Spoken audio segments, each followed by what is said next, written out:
I survived by having people I respected telling me the truth. Initially it was like, forget it, I'll make the show.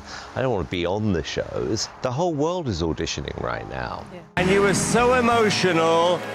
I don't know why you were nervous, because you were always going to get one of, you know what's coming.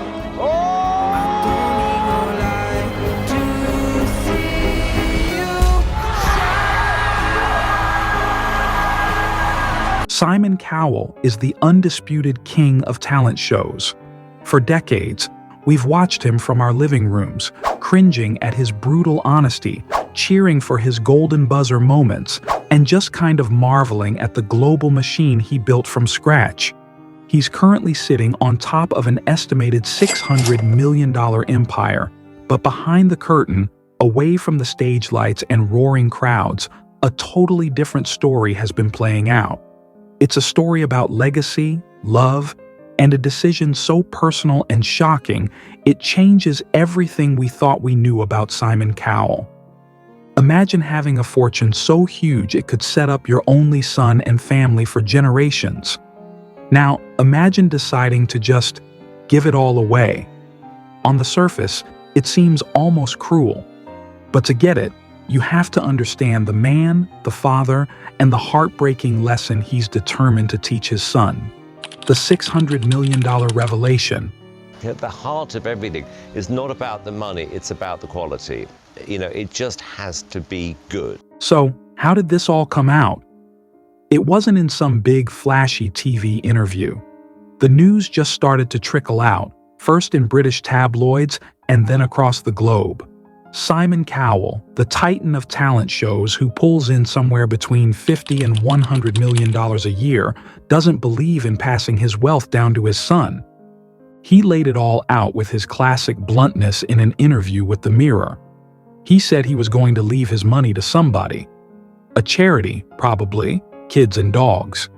He also said that he doesn't believe in passing on from one generation to another, and that one line became the core of his whole shocking philosophy. The public reaction was instant and all over the place. How could a father, especially one who clearly adores his son, deny him the comfort and security that kind of money could bring? On social media, the debate raged. Some people thought it was incredibly wise, a way to protect his son from the affluenza that can hit the kids of the super rich, where having too much privilege just kills your motivation and purpose. But others saw it as cold, even heartbreaking. They pictured young Eric, who is obviously the center of his dad's world, finding out one day that he was intentionally cut out of the financial legacy. The headlines practically wrote themselves. Whispers from inside sources suggested the decision was a source of tension and a tough pill for those close to Simon to swallow. I mean, it goes against one of the most basic traditions of family, wanting to leave your kids better off than you were. But Simon's reasoning is deeper than a quick soundbite. When someone asked him what he thought his real legacy was, his answer was very telling.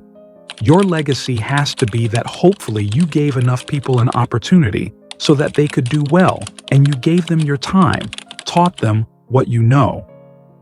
That sentence right there is the key. For Simon, the guy who built an empire on finding and growing talent, the best inheritance isn't a bank account, it's a blueprint, it's a work ethic, an opportunity. And to really get why he'd make this choice, you can't just look at the money. You have to go back to the beginning, back to a time before the fame, the high-waisted pants, and the savage critiques, to a young guy who had nothing and had to fight for every single thing he has today. His past is the key to understanding his son's future. The man behind the music empire. I ain't apologizing. You're not going to apologize. No, why should I? Well, then go. Before Simon Cowell was a household name, he was just Simon. Born in London and raised in a comfortable suburb, his childhood was pretty privileged. His dad, Eric Cowell, was a big-shot music exec at EMI. You'd think Simon's path was all laid out for him, but He was a rebellious kid. He hated boarding school and dropped out at 16, drifting between odd jobs and, as he admits, messing up interviews his dad set up for him. His real start in the industry was at the very bottom, the mailroom at EMI Music Publishing. It wasn't glamorous. He was just sorting mail, but he was finally inside the machine, and he started scheming about how he'd work his way to the top. He eventually got promoted to an assistant for a talent scout, but he was too ambitious for a corporate job. In the early 80s, he left to start his own music company, but it fizzled out. In 1985, he tried again with Fanfare Records. Spurred by the success of his first hit record, So Macho by Sanita. They had a little success, especially with the artist Sanita and her song So Macho. It looked like he'd made it, but the music industry is tough, and by 1989, Fanfare Records folded. Simon was nearly bankrupt in his late 20s and had to move back in with his parents. That moment of total failure is maybe the most important chapter in his story. For most people, that would have been the end, but for Simon, it lit a fire under him. It gave him a crazy drive and taught him that nothing is guaranteed. He swallowed his pride and took a consultant job at BMG Records, starting all over again. This time, something clicked. He used his job to create his own label under BMG called S Records, and his first signings were weird. He signed novelty acts like the Power Rangers and the Puppets Zig and Zag. It wasn't cool, but it made money. He was learning to trust his own gut, no matter how strange it seemed. The real breakthrough came in 1995. He saw two actors on a British TV show sing a cover of Unchained Melody, and the public went nuts. Simon spent months chasing the actors down, begging them to record it as a single. They finally did, and the song shot to #1 in the UK for 7 weeks, becoming the best-selling single of the year. Robson and Jerome became massive stars, and Simon Cowell was suddenly a major player. In 1999, Cowell was in a celebratory mood after one of his label signings, British group Westlife, charted their first #1 single. After that, he signed huge acts like the boy band Westlife, who went on to sell over 50 million records. But music was only half of it. In 2001, Simon created a TV show that would change entertainment forever, Pop Idol. The idea was simple: let the public pick the next star. But it was Simon's role as the mean judge that made it a cultural phenomenon. He was brutal, unfiltered, and hilarious. People couldn't get enough. The next year, the show came to the US as American Idol, and Simon Cowell became an international superstar. He was the villain everyone loved to hate, but his was the only opinion that really mattered. He then launched his own company, Psycho Entertainment, which went on to create the X Factor and the Got Talent franchise. These shows were the launchpad for global superstars like Leona Lewis, Little Mix, and of course, One Direction. He wasn't just a judge anymore, he was a kingmaker. The birth of a father. And Eric! Hello. Get it? Coins out my ear. Yeah, can you hear us though? For decades, Simon Cowell was one of Hollywood's most famous bachelors. He was a total workaholic and openly said that marriage and kids just weren't in his plans. He thought a family would get in the way of his career. His life was all about TV studios, red carpets, and making hits. The idea of settling down just seemed alien to him. Then, in 2013, everything changed. News broke that Simon was expecting a child with Lauren Silverman. The situation was messy and played out in the tabloids. But in the middle of all the drama, something was happening to Simon. The guy who never wanted to be a father was about to become one. On Valentine's Day in 2014, Eric Philip Cowell was born, named after Simon's own dad, whom he deeply admired. From the very first moment Simon saw his son's scan, he was, in his own words, completely besotted and obsessed. He talked about the change on the Kelly Clarkson show, saying, "After I lost my parents, I genuinely felt I would never feel that kind of love for anyone ever again. I thought that was it, until I saw the scan of him for the first time. That love he thought was gone forever came rushing back. His son didn't just change his life, he completely rewired it." The notoriously tough critic started to soften up. The guy who used to work all night started making time for bath time and bedtime stories. "Before Eric, my life was 99% work," he admitted. "Now Eric is around, I don't work through the night anymore. If he hadn't come along, God knows what would have happened." He even said that Eric saved him from a downward spiral after his mom passed away. We all started to see a different Simon. The pictures weren't of a stern judge anymore, but of a doting dad on the beach, teaching his son to ride a bike, or beaming with pride on the red carpet with Eric right next to him. He talks about his son constantly, describing him as the most amazing thing that ever happened to me. "I adore him," he says. Being a dad made him look at his legacy in a whole new way. "I look at things through his eyes now," he explained. "I want to spend more time with him." It wasn't just about the business anymore. It was about what kind of man he was, and what kind of man he wanted his son to be. "The love was so intense," he said, "it almost hurts how much you love them. And it's this deep, transformative love that makes his decision about the money so shocking. It's one thing for a distant father to withhold an inheritance. It's another thing entirely for a father who calls his son his savior to make a choice that looks like the ultimate rejection. But for Simon, this isn't rejection. He sees it as the ultimate act of protection, born from the most powerful love he's ever known. The heartbreaking why, unpacking, philosophy. Yeah, it was this, stupid accident.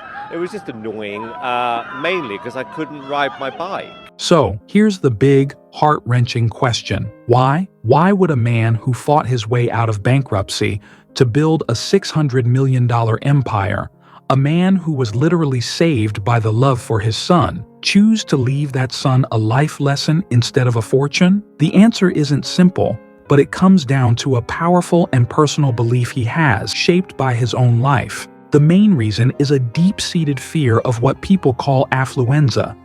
It's a word for the psychological rot that can happen when wealth is just handed to you instead of earned. Simon is terrified that a life without any struggle, where you get everything you want without trying, could cripple his son.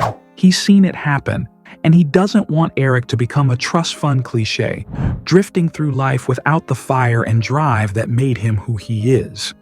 He truly believes that the greatest gift he ever got was the chance to fail. Moving back in with his parents, facing bankruptcy, that wasn't a curse, it was a blessing in disguise. It taught him how to be resilient and what success really feels like. He learned that satisfaction doesn't come from having money, but from earning it. The struggle is what makes the win so sweet. To just hand his son a fortune would be to rob him of that entire journey. His public statements make his philosophy crystal clear. "I don't believe in that passing on from one generation to another," is what he always says. This isn't about a lack of love.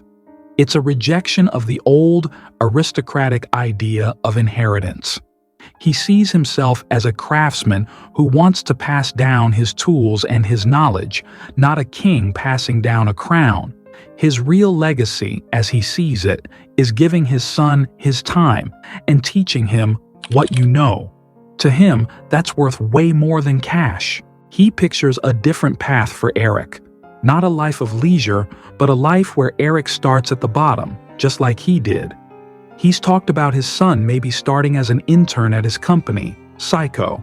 He wants Eric to learn the business from the ground up, to earn respect, and to feel the thrill of a success he fought for. Back in 2014, when Eric was just a baby, Simon was already saying, "In all seriousness, Eric's going to do what I do. In time, he's going to inherit my business. That's certainly the plan." Notice the words. He'll inherit the business, the opportunity, the knowledge, not just the money in the bank. This is the tough love paradox at the heart of his decision. He's willing to look like a cold father and maybe even confuse or hurt his son in the short term, all to give him what he believes is a more meaningful life. He's basically engineering a struggle for his son because he thinks that's the only way for Eric to build his own identity and find his own happiness. And he's not totally alone in this. Other super wealthy people, like actor Ashton Kutcher and the musician Sting, have said similar things. They're part of a growing movement of self-made people who see their fortune as a potential poison for their own kids. They're choosing to break the cycle, believing the best thing they can leave behind is a set of values, not a set of numbers. For Simon, it's not about punishment, it's about purpose. He's making a deliberate and, in his own way, loving choice to give his son the one thing money can't buy: the chance to build a life that is truly his own, the charitable heart. Rather than the obvious, or yourself. You know, why not give something to everybody? So if Simon Cowell's massive fortune isn't going to his son, where is all that money going? The answer shows another side of the famously sharp judge. For years behind the scenes, Simon has been a quiet but major force in the world of charity. His decision to donate his wealth isn't some new idea. It's the result of a lifetime of giving back, focused on the two causes he cares about most: children and animals. When he said he'd leave his money to kids and dogs, he meant it.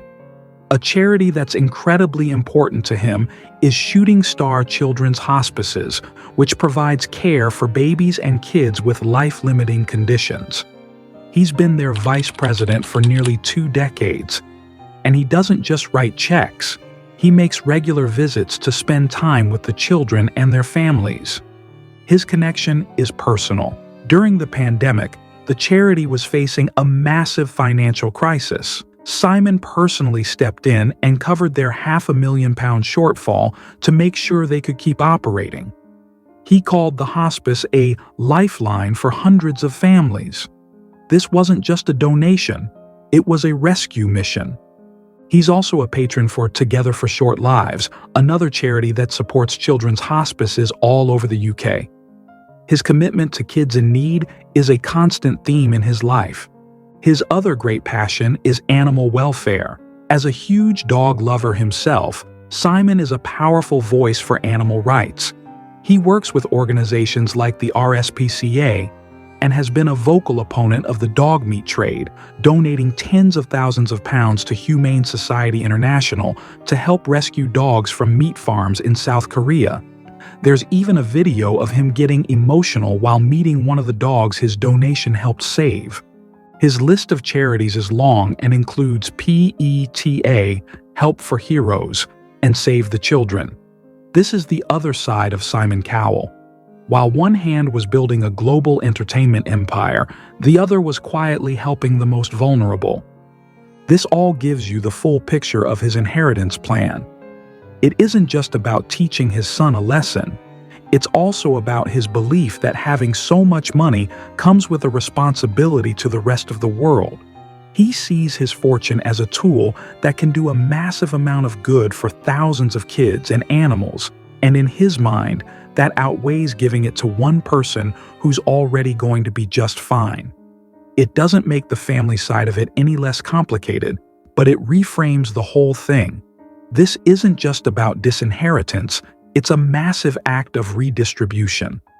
The family's reaction and public debate. Well, I mean, before Eric, it was like 99% work. I mean, that was it. I mean, I was just obsessed with everything, and it was interesting. Of course, a decision this big doesn't just happen in a bubble. It sends ripples through a family. And while Simon has been firm in his choice, there have been reports that the plan has caused some sadness and tension. The idea that this life-changing fortune would be directed away from his son was apparently a shock and hard for some to accept. It challenges the basic definition of what a parent owes their child. You can imagine the conversations that must have happened. How do you explain to the people you love that you think your fortune would be a burden, not a gift? These are not easy discussions, and they add a layer of private, human drama to the whole thing. Beyond the family, Simon's decision has kicked off a huge public debate. It makes us all think about our own beliefs about wealth, parenting, and responsibility. On one side, you have people who believe a parent's main job is to provide for their kids, and that includes financial security. To them, Simon's plan seems like he's failing that duty. On the other side, a growing number of people see Simon's choice as not just smart, but heroic. In a world worried about wealth inequality and the strange effects of extreme privilege, Simon is seen as a trailblazer. People point to other famous figures who've said the same thing. Anderson Cooper, an heir to the Vanderbilt fortune, has said he won't leave his kids an inheritance, calling it a curse. Sting has said his kids won't get trust funds because he expects them to go out and work. This puts Simon at the center of a major cultural conversation. Is inherited wealth a right, a privilege, or a poison? By making such a bold and public statement, Simon has forced us all to ask these questions. He's arguing that real wealth isn't found in a bank account, but in your character, your resilience, and the satisfaction of knowing you built something yourself. Whether you agree with him or not, you can't deny he's sticking to his guns, and that alone is a testament to the very values he hopes to teach his son, the true inheritance. So, if Eric Cowell isn't getting a $600 million fortune, what is he getting? It would be a huge mistake to think he's being left with nothing. In fact, Simon is planning to give his son an inheritance that he thinks is way more valuable than money. Eric's true inheritance isn't cash, it's opportunity. First of all, he's getting a front row seat to one of the biggest success stories in modern entertainment. He's growing up with a mentor who can teach him everything. Simon has been clear that he is training him up. He brings Eric to his TV show sets, letting him watch and absorb how everything works. He's learning about contracts, talent scouting, and brand building from the master himself.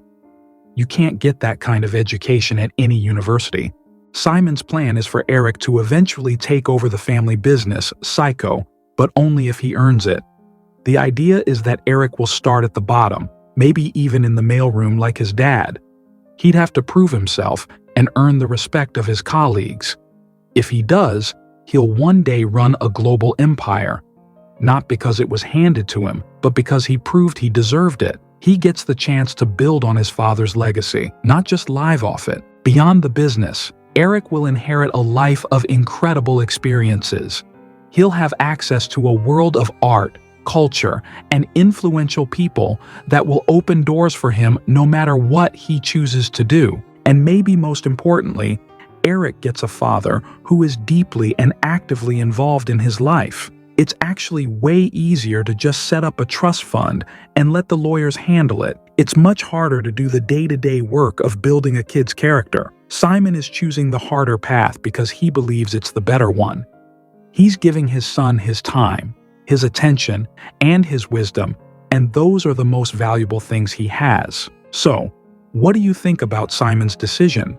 Is it a brilliant lesson or a heartbreaking mistake? Let us know what you think in the comments below. And for more stories about the world's most fascinating people, don't forget to like, share, and subscribe. Thanks for watching.